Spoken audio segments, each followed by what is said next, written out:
Nigeria today, it will not take long before that business will collapse. And you can disagree with me in the comment section. So let's listen more to Dr. Akin Fakponda suggesting that we should put, there's no amount of your effort, my effort, in the effort. You have a beauty amokwe, be a one salon in Nigeria, don't import in Conwole because there's no production. Toba technica oma producing kontofe mata. Number one, there is no enough support to produce.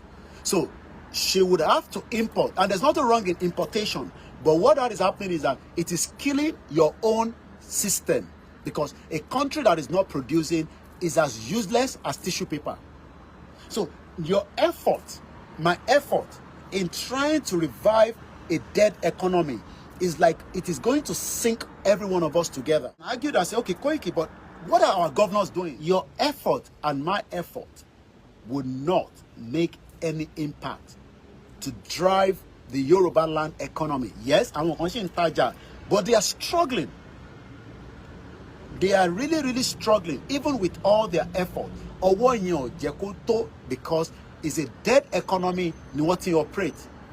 They are operating inside what is known as a dead economy, which is called Nigeria. Because the Nigerian economy is dead